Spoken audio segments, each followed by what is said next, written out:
Bonjour et bienvenue pour un nouvel épisode des Carnets d'Igor. Igor, c'est moi. Je ne suis ni historien, ni architecte, ni spécialiste, mais j'aime le patrimoine historique et culturel. Aujourd'hui, je vous emmène à 130 mètres au-dessus de Paris, sur la butte Montmartre. Après un premier podcast dédié à l'histoire de ce célèbre village, je vous propose aujourd'hui de partir à la découverte d'un des monuments emblématiques de ce quartier, et même de la capitale, la basilique du Sacré-Cœur.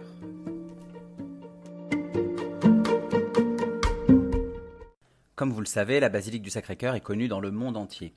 Mais pourtant, c'est un édifice religieux assez récent puisqu'il a été érigé entre 1876 et 1914 et qu'il n'a été finalement consacré qu'après la Première Guerre mondiale en 1919, c'est-à-dire il y a à peine plus de 100 ans. Alors on peut légitimement se poser la question de la raison de cette construction, pourquoi à cette époque-là et pourquoi à cet emplacement précis. Eh bien en fait, il faut savoir qu'historiquement, la butte Montmartre a accueilli plusieurs édifices religieux. 2 temples romains dédiés à Mars et Mercure tout d'abord, puis une basilique construite au VIe siècle à l'emplacement même du temple de Mercure, avant d'être remplacée au XIIe siècle par l'église Saint-Pierre.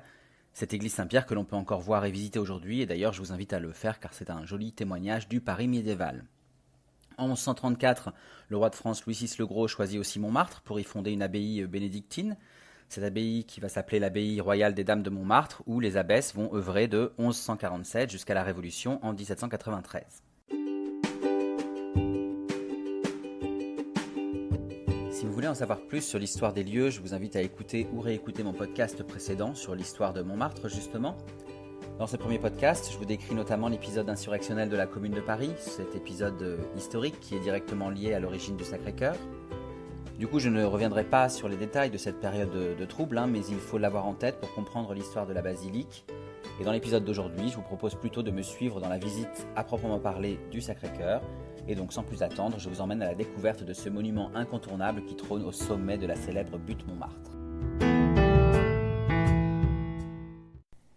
Comme je vous le disais, l'histoire du Sacré-Cœur est directement liée à celle de la Commune de Paris, un épisode populaire et insurrectionnel qui se tient du 18 mars au 28 mai 1871. La basilique est en effet construite à l'endroit même où démarre la Commune de Paris, le 18 mars 1871, et donc on va raconter 2 versions concernant les origines de cette basilique du Sacré-Cœur. La première version, directement liée donc à la Commune de Paris, raconte que le Sacré-Cœur aurait été construit à la volonté du gouvernement d'Adolphe Thiers. Ce gouvernement d'Adolphe Thiers, c'est le nouveau gouvernement qui a été élu juste après la défaite de la France dans la guerre franco-prussienne de 1870. Ce gouvernement a pour objectif de négocier la paix avec l'Empire allemand qui, lui, est tout juste unifié. Cette paix, en fait, elle va être jugée honteuse et inacceptable pour les républicains et une grande partie des Parisiens, et notamment pour les habitants de quartiers comme Montmartre, qui ont lutté contre le siège de Paris mené par les Prussiens pendant la guerre. Une partie des Parisiens se sent trahie et va alors faire sécession avec le gouvernement et fonder la Commune de Paris le 26 mars 1871. Cet épisode va se terminer le 28 mai 1871 après une répression sanglante du gouvernement, après cette semaine sanglante justement comme on l'appelle. Alors si je vous rappelle tout ça, c'est parce qu'on raconte souvent que c'est le gouvernement d'Adolphe Thiers justement qui aurait commandé la construction de la basilique du Sacré-Cœur pour asseoir son autorité sur la commune et pour expier en quelque sorte les crimes des communards. Le Sacré-Cœur devient alors le symbole du pouvoir bourgeois contre le Paris ouvrier et prolétaire opprimé. Et c'est d'ailleurs pour cette raison que la basilique est encore aujourd'hui associée à l'ordre moral et qu'un groupe même de personnes demande régulièrement sa destruction. En réalité, il n'existe officiellement aucun document qui puisse appuyer cette version, et donc cette première version est peut-être un fantasme créé justement suite à la Commune de Paris par les nostalgiques et les communards nostalgiques. On en vient alors à une seconde version qui paraît peut-être plus vraisemblable, mais enfin je laisserai chacun en juger. Donc dans cette version, face à la défaite de la France dans la guerre franco-prussienne, il faut savoir que les catholiques de France se sont tournés vers les grands pèlerinages comme Lourdes, Chartres ou Paray-le-Monial, des pèlerinages qui connaissent un réel engouement face après cette période de guerre et notamment de siège à Paris. Une partie des Français éprouvent en effet le besoin de prier, le besoin de retrouver ces racines religieuses, et beaucoup vont se dévouer à ce qu'on appelle le Sacré-Cœur, c'est-à-dire à Jésus-Christ en quelque sorte, le Fils de Dieu fait homme. Alors je ne vais pas rentrer dans les détails religieux, mais en gros c'est ce que signifie le Sacré-Cœur, c'est le cœur du Fils de Dieu fait homme. Donc les Français vont se tourner vers ce Sacré-Cœur pour trouver du réconfort et tenter de passer les épreuves difficiles qu'ils vivent. C'est alors qu'en plein siège de Paris par les Prussiens, un homme d'affaires parisien qui est réfugié lui à Poitiers, donc Alexandre le Gentil, Cet Alexandre le Gentil va faire le vœu pieux que les Parisiens construiront une église à Paris s'ils s'en sortent. Il en parle alors à l'archevêque de Paris, le cardinal Guibert, qui lui va approuver ce vœu en janvier 1872, donc après le siège, après la défaite de la France. Le cardinal choisit alors Montmartre pour fonder cette église qu'il veut construire en, je cite, réparation pour toutes les fautes nationales. Alors là, je suis d'accord, il peut y avoir ambiguïté, et on comprend que certains ont vu ici un lien avec la commune, avec cette volonté de réparer les fautes nationales. Peut-être ça rejoint le côté expier les fautes des communards, par exemple. Et donc, on comprend que certains puissent avoir compris cette phrase dans ce sens. En tout cas, ce qui est sûr, c'est que ce n'était pas l'objectif premier de la basilique, puisque le vœu que Alexandre le Gentil a prononcé, lui, il a été fait le 17 décembre 1870, c'est-à-dire plusieurs mois avant le début de la commune, donc qui, comme je vous le disais, commence le 18 mars 1871. Résultat, on a deux versions comme ça qui peuvent être plausibles, mais voilà, c'est encore c'est assez flou finalement le but de cette basilique. Alors finalement, bon, la basilique le projet de basilique est approuvé, le lieu également. L'Assemblée nationale vote en 1873, acte le fait qu'on peut construire cette basilique sur la butte de Montmartre, et un concours public est ouvert du 1er février au 30 juin 1874. Il faut savoir que 78 projets sont présentés, et le 28 juillet, c'est l'architecte Paul Abadie qui va remporter l'appel d'offres avec son projet de basilique de style romano-byzantin. Pour information, Paul Abadie, donc qui va vivre de 1812 à 1884, a bâti 14 églises et il a restauré une vingtaine d'édifices, dont la tour Saint-Michel à Bordeaux ou encore la cathédrale d'Angoulême. Donc c'est quelqu'un qui a une expérience des monuments et des édifices religieux. Les fonds pour la construction vont provenir essentiellement d'offrandes, et la première pierre de la basilique va être posée le 16 juin 1875. Les matériaux utilisés sont principalement le calcin. Alors le calcin, c'est cette pierre calcaire appelée aussi château-landon, qui a la particularité de blanchir et de durcir au contact de l'eau. C'est en fait ça qui va expliquer la blancheur quasi éternelle qui fait la célébrité du Sacré-Cœur encore aujourd'hui. Alors pendant la construction, les difficultés liées à la fragilité du sol vont obliger les architectes à construire 83 piliers de 33 mètres de profondeur. C'est une vraie grosse architecture. Tout ça va évidemment retarder les travaux, et au gré des années, et notamment au moment de la séparation de l'Église et de l'État en 1905, les gouvernements vont mettre plus ou moins d'entrain à faire avancer l'ouvrage. C'est pour ça qu'on a une basilique qui met autant de temps à se construire. Georges Clemenceau, par exemple, qui est d'abord député, sénateur, puis ministre de l'Intérieur en 1906, est un anticlérical et un partisan de la commune, et donc il va même tenter d'arrêter les travaux de la basilique et d'affecter ce bâtiment à une autre fonction. Finalement, la basilique continue sa construction jusqu'en 1914, où elle est prête à être consacrée. Malheureusement, avec la Première Guerre mondiale, elle ne sera consacrée qu'en 1919, comme je vous le disais en introduction. Alors, la basilique, elle est conçue comme un monument dédié au Sacré-Cœur, donc au Fils de Dieu devenu homme. Je veux parler de Jésus, comme je vous le disais tout à l'heure également. Elle devient dès 1885 le sanctuaire d'une prière perpétuelle qui va être menée de nuit comme de jour par les religieuses et par les fidèles. En fait, si je vous dis ça, c'est que cette prière perpétuelle, elle est encore active aujourd'hui. Les bénédictines du Sacré-Cœur de Montmartre ont pour vocation l'adoration de l'Eucharistie et du Christ, et elles s'attellent à assurer une prière perpétuelle pour l'Église et pour le salut du monde. Mais pour les aider, tous les jours de l'année, sans exception, des fidèles de tous horizons les accompagnent et se relaient pour prier silencieusement et donc permettre la continuité de cette prière. Sachez que même en 1940, alors que l'Allemagne envahit Paris, ou encore pendant les bombardements en avril 1944, quand même les vitraux de la basilique tombent et que les murs tremblent, eh bien des personnes braveront leur peur pour continuer la prière. Alors voilà, je m'arrête sur cette note spirituelle pour finir l'histoire du Sacré-Cœur, et je vous propose maintenant de me suivre dans la visite de cette basilique exceptionnelle et incontournable de Paris. Alors pour commencer, si vous voulez vraiment être impressionné dès le début de votre visite, je vous conseille d'arriver face au Sacré-Cœur en contrebas de la butte. En fait, c'est un des points de vue les plus célèbres et c'est aussi le plus beau, je trouve, et puis vous pourrez faire de très jolies photos à poster sur les réseaux sociaux ou à garder pour vous. En tout cas, pour arriver en bas de la butte, vous pouvez arriver soit par la station de métro Abbesse, donc c'est la ligne 12, pour emprunter ensuite la rue Yvonne Le Tac, puis la rue Tardieu, ou soit vous pouvez arriver directement par la station Anvers sur la ligne 2 et remonter la rue de Steinkerk. En tout cas, par les deux chemins, vous arriverez devant le Sacré-Cœur en contrebas. Vous serez alors en bas du square Louise Michel et vous n'aurez plus qu'à monter les quelques 222 marches pour accéder au Sacré-Cœur. Ou bien sûr, si vous préférez, vous pourrez prendre le funiculaire, bien sûr, qui fonctionne très bien et qui est une expérience à faire également. Alors une fois que vous arrivez en haut de la butte Montmartre, retournez-vous pour ne surtout pas manquer la vue exceptionnelle qu'on a sur tout Paris. Alors attention, au premier abord, vous serez surpris de ne pas voir la tour Eiffel. Ne vous inquiétez pas, elle est toujours là. Il faut juste décaler un peu. Elle se trouve sur la droite quand on regarde Paris. Donc n'hésitez pas à bien scruter l'horizon et essayer d'identifier les différents monuments que vous apercevez au loin. Alors une fois que vous avez bien profité du paysage, je vous propose de vous retourner et de faire face à la basilique. Comme je vous le disais, l'architecte Paul Abadie a fait le choix du style romano-byzantin pour le Sacré-Cœur. Alors pour que vous compreniez bien, l'architecture romano-byzantine, c'est un style architectural beaucoup utilisé à la fin du XIXe siècle et au début du XXe, un style qui intègre des éléments de l'architecture byzantine comme les coupoles ou encore le plan en forme de croix grecque, des éléments donc qui sont associés à des éléments empruntés à l'architecture romane, dont la principale caractéristique est l'utilisation de voûtes en pierre dites en berceau de plein cintre, c'est-à-dire des voûtes qui sont en arc arrondi, sans brisure ni cassure. Donc la basilique est de style romano-byzantin, mais Paul Abadie va prendre quelques libertés. En fait, comme la basilique se trouve en hauteur, il va choisir d'allonger les différentes coupoles, et en particulier la grande coupole, contrairement à ces coupoles byzantines qui sont habituellement plus tassées et plus rondes. En réalité, il s'agit ici de donner plus d'élan à l'ensemble de l'édifice afin qu'on puisse le voir de loin et qu'il soit encore plus impressionnant. Alors à propos de hauteur, faisons un point anecdote sur les données chiffrées de la basilique du Sacré-Cœur. Vous allez voir, c'est assez impressionnant. Alors pour commencer, sachez que le Sacré-Cœur est le deuxième point le plus haut de Paris après la Tour Eiffel, le sol étant déjà à 130 mètres au-dessus de la Seine.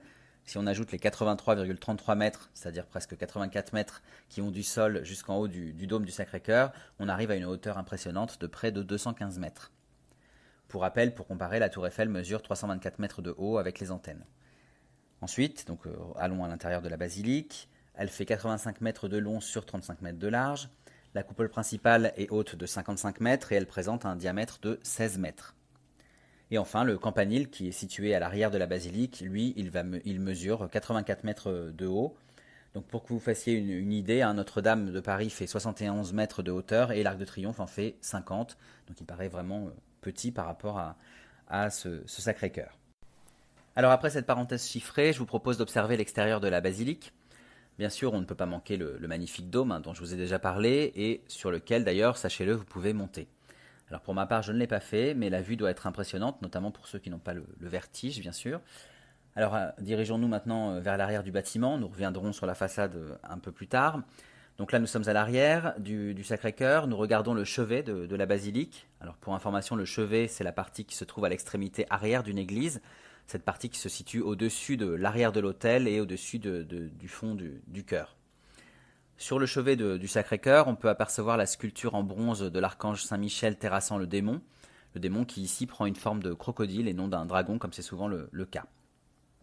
Alors restons à l'arrière, nous sommes au nord du Sacré-Cœur, vous pouvez admirer une grande tour, cette tour c'est ce qu'on appelle le campanile, il est lui aussi de style romano-byzantin et il se compose au sommet d'un chemin de ronde, d'un cône et d'un lanternon. Sachez qu'on ne peut pas monter en haut du campanile, en tout cas ce n'est pas ouvert au public. Ce campanile, il héberge une cloche qu'on appelle la Savoyarde parce qu'elle a été fondue à Annecy et offerte par la Savoie. Mais en fait, sachez que son vrai nom est Françoise Marguerite. Et donc Françoise Marguerite, avec ses 19 tonnes, ses 3 mètres de hauteur et ses 9 mètres de diamètre, eh bien c'est la plus grosse cloche en fonctionnement du monde. Depuis 1969, cette Françoise Marguerite est accompagnée de 4 autres cloches qui portent les jolis noms de Félicité, Louise, Nicole et Élisabeth. Alors ces noms de cloches font résonner en moi un petit point anecdote. Est-ce que vous savez pourquoi les cloches portent des prénoms ? Eh bien, cette tradition remonte au XIIe siècle. Au début, on gravait sur la cloche le nom de son donateur, mais très vite, l'Église a donné aux cloches de ses édifices religieux des noms de saints et de saintes, ou encore des noms d'anges, ou même celui de la Vierge Marie.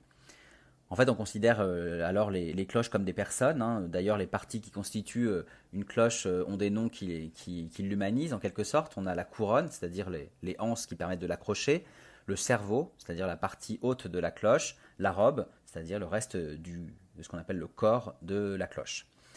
Voilà, en suivant ce principe, toute cloche doit être baptisée avant d'être installée. Donc durant cette bénédiction, qu'on appelle aussi le baptême, comme pour les humains, la cloche prend son nom. Elle a un parrain, elle a une marraine, on l'asperge d'eau bénite, on loint du Saint-Crème, le Saint-Crème c'est-à-dire l'huile sainte, et parfois même elle porte une robe blanche.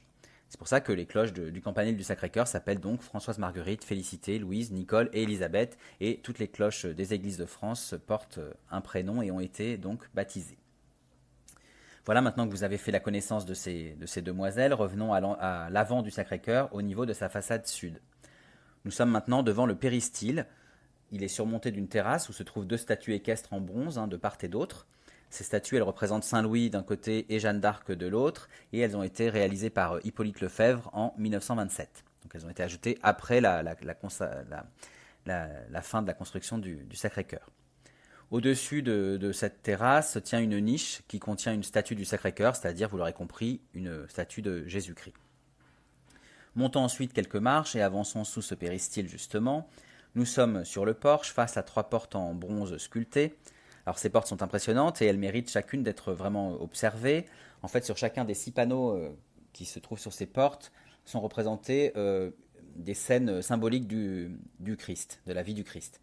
Vous avez la guérison du paralytique, la conversion de Marie-Madeleine, la multiplication des pains, la scène, Jésus au milieu des enfants et la résurrection de Naïm. Les 3 tympans, c'est-à-dire les 3 emplacements en demi-cercle qui se trouvent au-dessus des 3 portes, représentent des séquences annonçant et manifestant l'action du Sacré-Cœur, donc l'action du Christ. On voit Moïse faisant jaillir l'eau du rocher, on retrouve le coup de lance du soldat après la mort du Christ, et enfin saint Thomas qui touche les plaies des ressuscités. Je ne vais pas détailler tous ces épisodes de la Bible et vous les expliquer, je vous laisse faire vos recherches par vous-même si vous avez envie d'en savoir plus. Alors, maintenant que vous avez bien vu l'extérieur et que vous en savez plus sur cet extérieur du Sacré-Cœur, je vous invite enfin à y entrer. Alors, nous entrons dans le Sacré-Cœur et la première chose qui frappe quand on entre, c'est l'immensité des volumes intérieurs. La nef est en forme de croix grecque, donc comme je vous l'avais dit, c'est-à-dire qu'elle est aussi large que longue. De part et d'autre de l'entrée, on peut observer tout de suite en arrivant des niches en mosaïque dorée où se trouvent des bénitiers. Ces niches rappellent le jour de la pose de la première pierre de la basilique d'un côté et celui de sa consécration de l'autre, donc en 1919. Et déjà, quand on est dans cette entrée, au loin, on aperçoit le chœur qui est fermé par 11 arcades romanes et surtout cette magnifique mosaïque dorée sur laquelle je vais évidemment revenir plus tard. Alors, nous poursuivons la visite et nous allons poursuivre par les bas-côtés et par le déambulatoire. Alors, les bas-côtés, ce sont les passages qui se trouvent de part et d'autre de la nef, et le déambulatoire, c'est la partie qui fait le tour du chœur de la basilique. Ici, dans ces bas-côtés, dans ce déambulatoire, on va retrouver de nombreuses chapelles. Ma visite, j'ai décidé de la commencer par la gauche en entrant, donc après vous faites comme vous voulez, c'est le choix que j'ai fait. Donc là, quand on bifurque sur la gauche, on se retrouve tout d'abord devant une statue de la Vierge Marie, et en face de cette statue, on va trouver la chapelle de Notre-Dame de la Mer, avec son magnifique autel en marbre vert. Donc je vous incite là à vraiment chacune de ces chapelles les observer. Il y en a certaines, je vais m'y arrêter un peu plus que sur d'autres. Je ne vais pas faire tout le détail parce que mon but n'est pas non plus de faire un cours de religion et de détailler chaque vitraux, chaque statue, parce que ça serait peut-être un petit peu trop long et ce n'est pas comme ça que j'ai visité le Sacré-Cœur. Donc voilà, donc je vous donne mon rendu de visite en tout cas. Donc en face de cette chapelle de Notre-Dame de la Mer, vous avez la chapelle, pas du tout en face d'ailleurs, à la suite de la chapelle de Notre-Dame de la Mer, vous avez la chapelle dite des Reines de France. Alors là, il s'agit de rendre hommage aux souveraines françaises pieuses et dévouées à la religion, parfois même martyrs, qui ont été ensuite sanctifiées par l'Église. Sur l'autel, vous pouvez voir par exemple la reine des Francs, Sainte Radegonde, qui a vécu de 520 à 587. Elle est entourée de plusieurs autres reines saintes. Donc là, pareil, si vous voulez, vous avez le détail sur les panneaux explicatifs devant chaque chapelle. En tout cas, si vous observez bien, il y a un petit détail qui est intéressant à regarder sur le bas-relief qui se trouve au niveau de cet autel, de cette chapelle. En fait, Alexandre le Gentil, dont je vous ai parlé au début, qui est le concepteur de la basilique, qui a fait le vœu de créer cette basilique, eh bien, il est représenté sur ce bas-relief. Donc allez-y, essayez de le retrouver. Je vous invite évidemment aussi à regarder le sol de marbre qui est très beau et avec cette couronne qui trône au centre de la chapelle et qui rappelle qu'on est bien sur la chapelle des Reines de France. Nous continuons d'avancer dans ce bas-côté, dans le bas-côté. Nous sommes maintenant devant la chapelle de Saint-Vincent de Paul. L'autel est en marbre de Sienne et les vitraux vont raconter la vie justement de Saint-Vincent. Et face à cette chapelle, je vous invite à observer une très belle statue en argent de la Vierge à l'enfant. Voilà, nous avançons toujours. Nous quittons maintenant les bas-côtés, donc ces bas-côtés ouest, pour arpenter le déambulatoire donc, qui fait le tour du chœur de la basilique. Là aussi, on va retrouver différentes chapelles. Alors, comme je vous le disais, je ne vais pas toutes vous les détailler, mais au moins vous citer celles que l'on aperçoit et m'arrêter sur les plus importantes. La première d'entre elles est la chapelle Sainte-Ursule. Elle est suivie par celle de Saint-Ignace de Loyola. Alors, Ignace de Loyola, il a vécu de 1491 à 1556. C'est le fondateur en 1539 de la Compagnie de Jésus, que l'on connaît plus et que vous connaissez certainement sous le nom d'ordre des Jésuites. Les Jésuites, leur principale mission est la recherche et l'éducation morale et religieuse. Donc voilà, ça c'est pareil, si vous voulez en savoir plus, je vous invite à vous renseigner. Ce n'est pas mon but de faire de cours d'histoire religieuse non plus. On continue, donc on quitte cette chapelle Saint-Ignace de Loyola, qui est très jolie aussi comme toutes les autres, mais qui n'a pas attiré particulièrement l'œil plus que ça.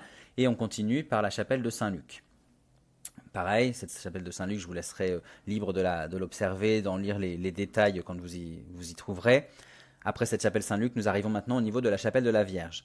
Alors là, par contre, j'ai envie de m'y arrêter. Elle est située dans l'axe central de la nef, à l'arrière du chœur, donc elle est en face de l'entrée du Sacré-Cœur. On l'appelle aussi la chapelle du Cœur Immaculé de Marie, et cette chapelle, c'est la plus grande de la basilique. Elle est beaucoup plus grande que les autres, et elle mérite vraiment, comme je vous le disais, qu'on s'y attarde. Alors il faut bien avancer au fond si on veut bien observer tous les détails de cette chapelle, et notamment je vous invite à lever les yeux au ciel et à observer la magnifique coupole de l'Assomption qui surplombe cette chapelle de la Vierge. Cette coupole, elle repose sur un ensemble de colonnes de style roman, donc je vous rappelle, le style romano-byzantin de la basilique. Donc ces colonnes de style roman soutiennent cette coupole qui, elle, est recouverte de superbes mosaïques. Et sachez que ces mosaïques sont beaucoup plus fines que celles qu'on peut trouver ailleurs dans la basilique. Donc vraiment, prenez le temps de bien observer. Elle est assez sombre, mais prenez le temps de bien tout regarder et de faire de jolies photos. Alors une fois que vous aurez bien contemplé la chapelle de la Vierge, je vous propose de continuer avec la chapelle Saint-Joseph. Là aussi, je vous demanderai de vous y arrêter parce que l'autel est magnifique. Le travail des émaux, des pierreries et des bronzes est digne des plus grands orfèvres. Et au sol, le marbre de couleur est vraiment sublime avec les initiales S et J qui, vous l'aurez compris, reprennent les initiales de Saint-Joseph, bien sûr.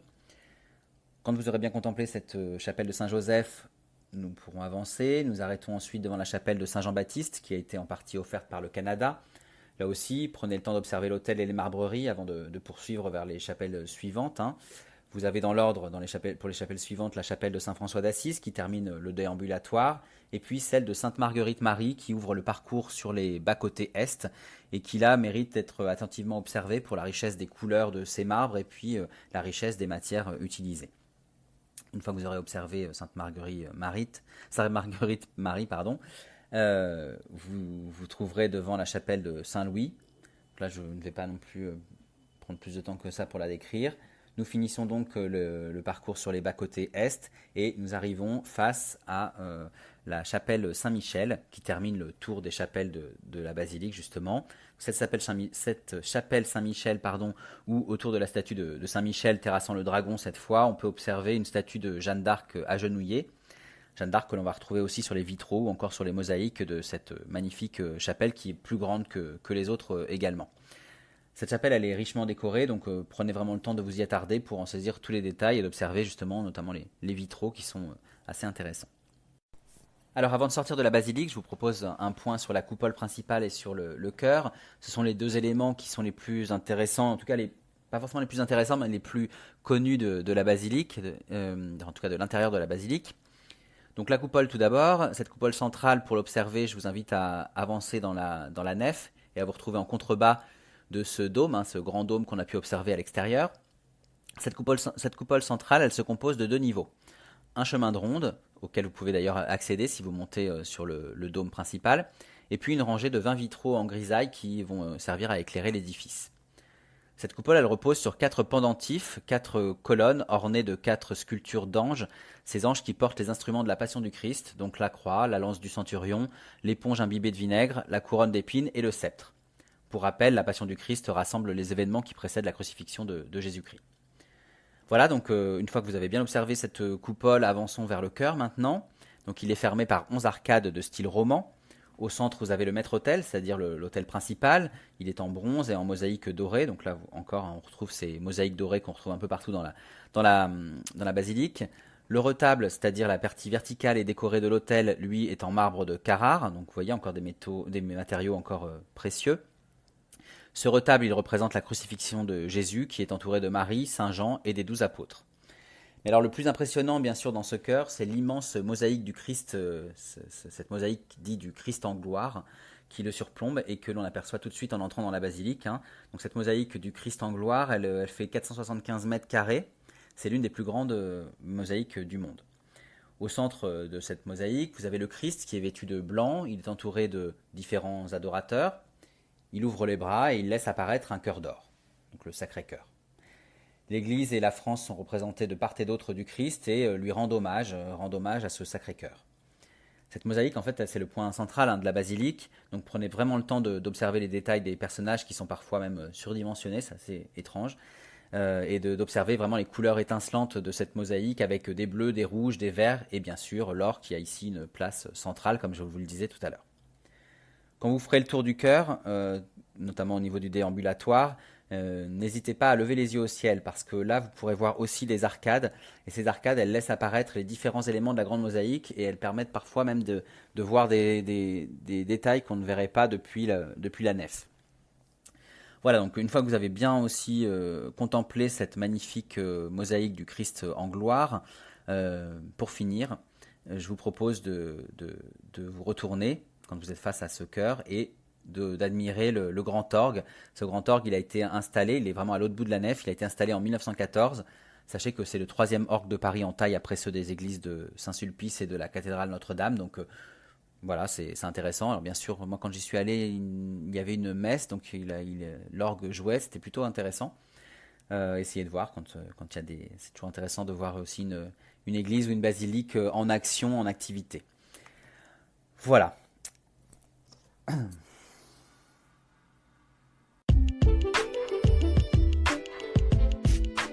Voilà, c'est ainsi que s'achève ma visite du Sacré-Cœur.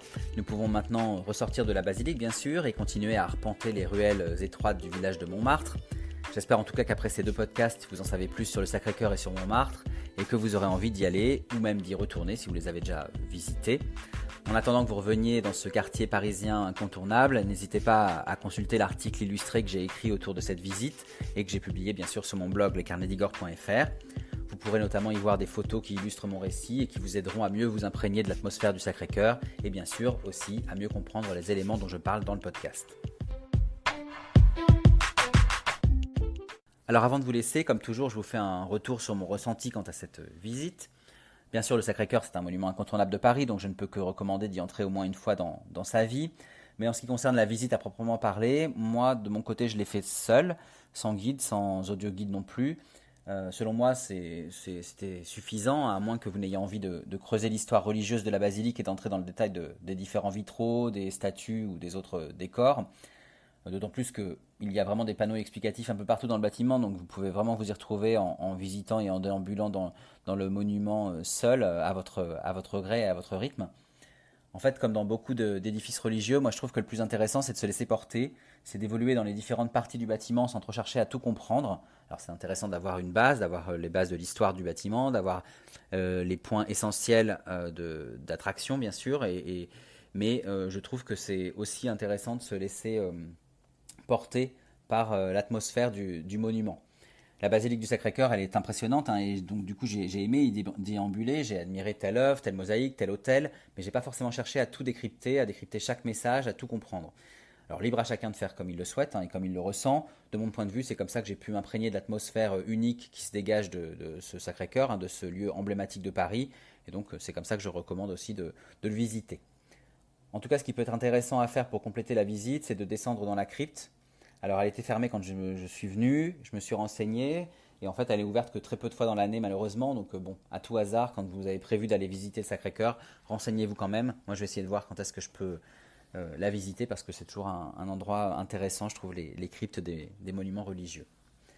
Si vous le pouvez aussi, je pense que monter au sommet de la coupole peut être intéressant, pour observer l'intérieur de la basilique vue d'en haut, ou encore pour admirer la vue sur tout Paris.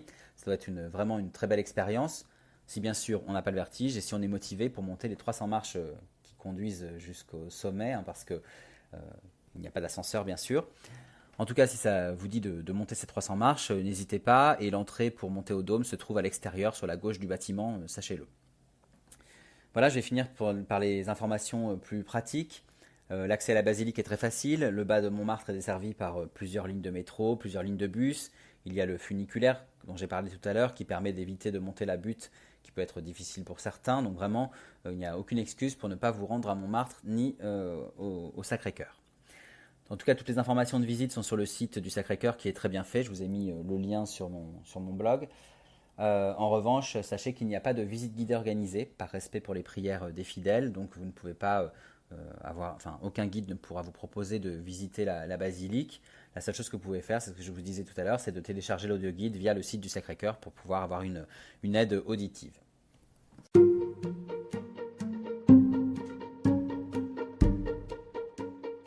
Voilà, cette fois je vous laisse, je vous remercie pour votre écoute et j'espère que ce podcast vous a plu. Pour ma part, je vous donne rendez-vous pour découvrir d'autres lieux d'histoire et de culture très prochainement. D'ici là, bien sûr, n'hésitez pas à vous rendre sur mon blog lescarnetsdigor.fr, sur mes comptes Facebook et Instagram ou encore sur ma chaîne YouTube que je vous invite à suivre pour découvrir toutes mes actualités à travers mes photos, mes vidéos et diverses anecdotes historiques. Je vous dis à très bientôt.